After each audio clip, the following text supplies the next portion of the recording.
What motivates us to give our absolute best at work, to continue to strive for improvement, even in the face of seemingly insurmountable hurdles?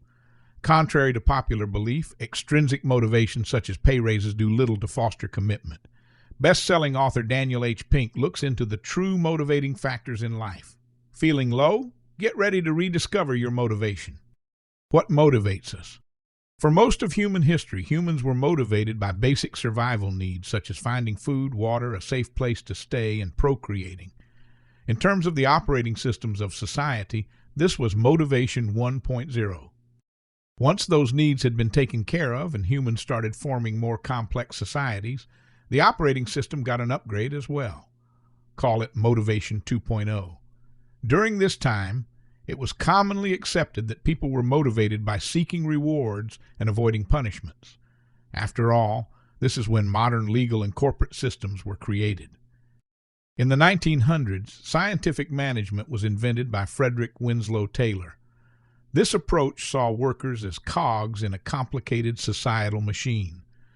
To allow for smooth functioning, it was decided to reward the behaviors one wished to encourage and punish the behaviors that were harmful to business practices. To this day, many corporate environments still operate around this notion of reward and punishment. This focus on reward and punishment suggests, however, that humans are no different than workhorses. The only way to motivate us, according to Motivation 2.0, is by using carrots and sticks. In the mid-20th century, however, a third motivator was discovered. Henry F. Harlow conducted an experiment on 8 rhesus monkeys who were given a mechanical puzzle to solve. To the scientists' great surprise, the monkeys actually started solving the puzzle without any external motivating factors. In fact, when raisins were introduced into the experiment to reward the monkeys for their efforts, they became flustered and actually took more time to solve the puzzle. This experiment suggested a third motivator which became the basis of Motivation 3.0. Intrinsic motivation. The monkeys had simply solved the puzzle because they enjoyed doing it. Working with rewards. Even though scientists have now widely accepted that humans are in fact motivated by intrinsic forces as well as external ones, many companies still use Motivation 2.0 to guide their corporate decisions. Paradoxically, Pink says the reward-punishment system can often have the opposite effect of what was intended. An experiment with preschoolers showed that not only can a reward system curb creativity, but also change their relationship with work altogether. A group of children who clearly enjoyed drawing as a hobby were divided into 3 groups. The children in the first group were promised an award for drawing. The children in the second group received an award when they had finished drawing, but weren't promised one beforehand. The third group was neither promised nor received an award for drawing. After the experiment, the children were observed playing freely again. The children in the second and third group enjoyed drawing just as much as before, but the children in the first group did not draw anything. Promising the reward had actually turned the play into work for the first group and effectively extinguished their intrinsic creative motivation. Offering rewards or punishments in the wrong circumstances can also diminish work performance. Being promised a reward often means that people will work up to the point the reward is given and then stop working. In some cases, rewards can even push out good behavior and encourage cheating and unethical behavior. On top of that, reward-oriented thinking means focusing on short-term benefits rather than thinking in the long term. Pink says working with the reward-punishment system isn't all bad, however. In rule-based routine tasks, it can even enhance productivity, as these tasks exude little internal motivation to start with. For tasks that require creativity, however, only rewards of the now-that kind can be beneficial.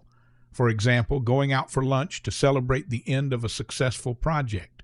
This also helps to acknowledge the hard work that went into the project. Letting go of extrinsic motivation. Pink describes 2 general types of behavior in the book.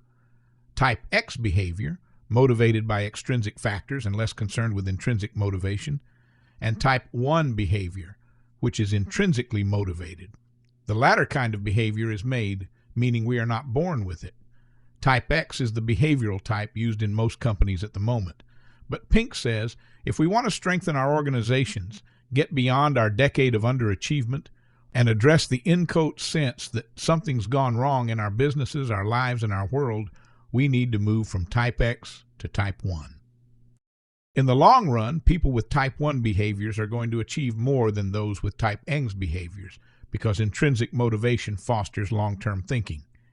These behavioral patterns can be compared to the use of coal versus renewable energies to produce electricity. Type X behavior is like coal.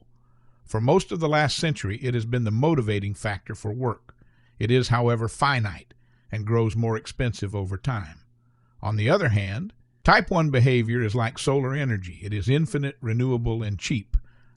Human nature is characterized by curiosity and self-determination. We can see these traits in children.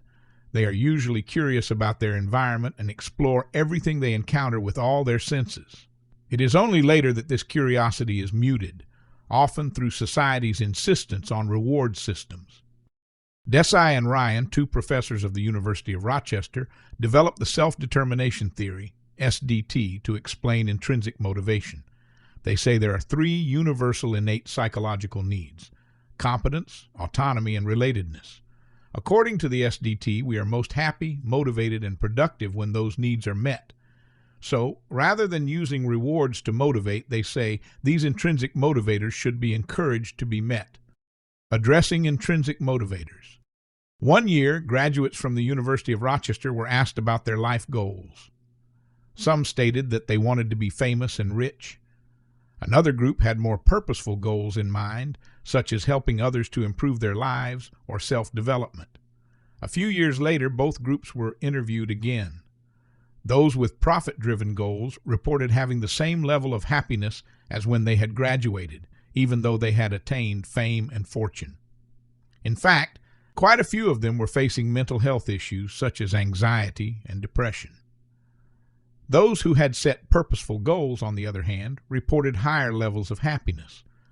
This is not surprising, says Pink, since a sense of purpose is one of the main intrinsic motivators. Research has actually shown that no matter how much money you earn, spending money on someone else or for a cause does have a measurable effect on happiness levels. Mastery is another strong intrinsic motivator.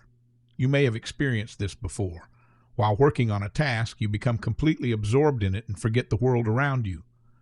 Painters, for example, can work for hours on the same painting. These are often called autotelic experiences, or more simply put, working in flow. Csikszentmihalyi, a Hungarian-American psychologist, observed that the highest, most satisfying experiences in people's lives were when they were in flow. Working in flow means that there is a clear, achievable goal, and the task is neither too easy nor too difficult to complete. This motivates us to reach higher than before and develop more profoundly. We are autonomous and engaged. In order to lead satisfying lives, reaching mastery through engagement is essential. However, in the United States, more than 50% of employees are not engaged at work, and 20% are actively disengaged. This is because most workplaces do not encourage their employees' intrinsic motivation. Transforming businesses. Even though most corporate environments are still structured around reward-punishment systems, some workplaces are thinking ahead and encouraging Type 1 behavior in their employees with great success. One such company is based in Australia. At a company there, the CEO took the brave decision to move away from a structured workday and instead introduced ROWE, a results-only work environment. This means that employees could decide when and how they wanted to work and were only given targets to meet on their own time. By giving them the autonomy to work, they were more intrinsically motivated and delivered better results. Atlassian, another Australian company, introduced something they called FedEx Days. This allowed employees an entire workday to work on their own projects and come up with new ideas, a concept that has given this company the lead among other companies in the software industry. Google has introduced a similar concept where employees are given 20% of their time to work on any project they want. This has led to many innovative services, including Gmail and Google News. Another way to support employees is with what Pink describes as Goldilocks tasks. These are tasks that are neither too easy nor too hard and result in a state of flow, again inspiring workers to deliver better results in the long term. Some companies have even managed to use reward systems to encourage Type 1 behavior. A civil engineering firm in Raleigh, North Carolina, allows employees to give a $50 bonus to their colleagues at any time. This means that hard work is rewarded instantly, but these bonuses are not tied to any conditions. They even encourage team values. Finally, to make work feel more purposeful, some companies have chosen to give their employees the opportunity to donate part of their earnings to charities. 7 ways to awaken your Type 1 motivation.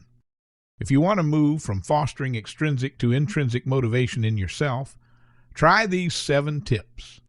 Give yourself a flow test. Set a reminder on your phone to go off at 40 random times each week. Then write down exactly what you were doing at those moments and how you felt. Use the notes to analyze how you get into a state of flow. Ask yourself about your purpose in life. To keep yourself motivated in working toward your purpose, ask yourself every night, was I better today than yesterday? Don't be too hard on yourself and value the small achievements. Take a time out. Stefan Sagmeister, a designer, closes up his shop every 7 years and goes on a year-long sabbatical. During those times, he travels and experiments with new projects, which often help finance the next 7 years of his income. Give yourself a performance review.